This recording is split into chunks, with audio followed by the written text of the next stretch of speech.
Now, my biggest complaint from this game is that they make you play as other characters to pad the story. Now, a lot of other games do this, and I see why they do it, but it's still annoying nonetheless. You give the user a chance to power up your character as much as you want, to the point that you're overpowered by the time you get to the end of the story, which is usually my thing. I'm a type of player that I like to be overpowered towards the end of the story, mainly because I like to do all the side quests. Now, if you do the side quests, you do all the small tedious things around the city, you will get a lot of XP, you will level up, and you will become overpowered. So what the developers do in these situations to give you more of a challenge towards the end of the game is they strip you of that power by making you play someone with no power. Now, I was extremely frustrated when I had to play as Mary J. Watkins, telling Spider-Man to take people out. Why am I playing as Mary J. when I can basically be Spider-Man in this scenario and flip it around the other way? Tell her when she needs to move. For me, it was very frustrating. For me, it felt like a cop-out in the game. If I put this much time into developing Spider-Man and making him OP, allow me to be OP. Either that or slow down the progress you allow players to do up until that point. Gauge it. Miles Morales. I like Miles. I love the thought of having a black Spider-Man. But you didn't use him in that capacity in this game. In this game, use him as a stealth mechanic. You snuck around. You did this weird watchdog thing where you hacked stereos, hacked generators, hacked TVs. You wasted that character. You slowed down the progression of the game. You slowed down the game and you wanted to challenge players in the game because you knew that if they kept going straight, they would just bulldoze through the game because you give them opportunities to be OP, overpowered. One of the biggest things for me when doing a story like this, doing a game like this, is that they give you tasks in between missions. A lot of them are just picking up backpacks, finding backpacks. A lot of them is these crime events that are randomly generated. The problem with them being randomly generated is if you're trying to go for completion like me, you're trying to complete the game, you're trying to 100% the game, you spend a lot of time waiting around for those randomly generated tasks to pop up. Now, they broke them down to several different sections, but at the same time, you spend time waiting for those things to pop up. And you do it once, twice, let me think. I think you do at least you have four different types of events that you have to wait around for. So when you're getting 20 some 30 some hours into the game, you don't want to wait around for a randomly generated event to pop up for you to go do it. You want to progress in the story. If you're like me, you want to do as much as you can side mission wise or collectible wise, so you can finish the story at 100%. Missile launchers are everywhere in this game. RPGs are everywhere in this game. In the beginning of the game, it's fun. You think it's cool because it adds a different level of combat for you. It's a different obstacle for you through combat. Towards the end of the game, where prisoners are released, the special forces are on every corner. Just flying through the city, you're getting tagged by RPGs over and over and over again.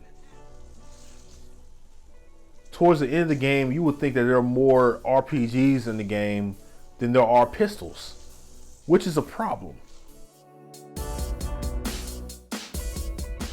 My only problem with bases in the stealth thing is that a lot of these bases, well, no, excuse me, not even a lot. All the bases have combat in waves. There's I think 5 to 7 waves of combat in each of these bases. But the thing is that if you beat the first wave doing nothing but stealth, it doesn't matter how good you hide or how good you are at stealth. Once you enter that second wave, everyone knows you're there and everyone knows where you're at. So what is the point of even doing stealth in the first wave to begin with? I feel like Spider-Man did almost everything a major game does. And one of the things that a major game does that is starting to annoy me is the fever dream trope. What I mean by this is that, or hallucinations, I should say, is basically they basically warp Spider-Man's mind and they put you in a situation to where they bend reality.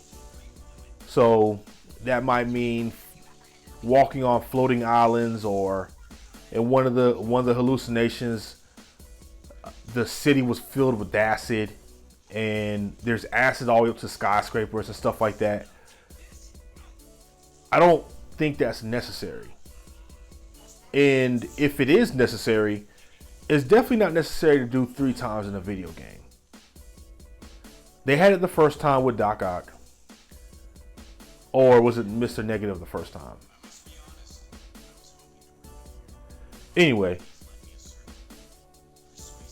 they did it the first time with Doc Ock or Mr. Negative. The second time, which I'm sure is the second time, they did it with Scorpion. So there's 3 different times that they did this fever dream thing in this game. Totally unnecessary. I made a joke when I first started playing this game that Spider-Man was forcing me to do algebra. And it does feel that way. It does feel like at points you're trying to find X. And what they did is they made these scientific tasks so you earn pendants to, use towards upgrading your equipment or getting new suits.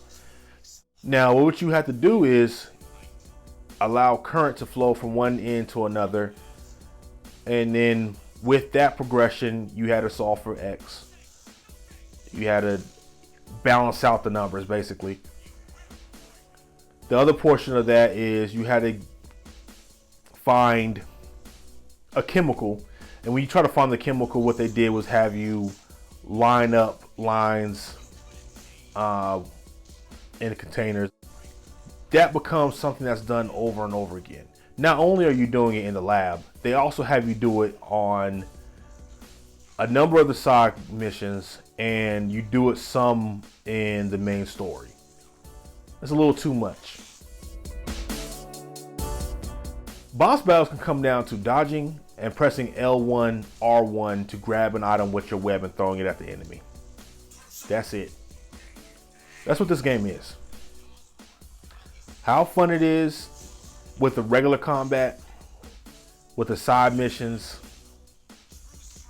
A lot of these, even the Taskmaster side quest was better than this. Where you actually fought Taskmaster was more challenging than a lot of the bigger enemies and his bigger bosses in this game.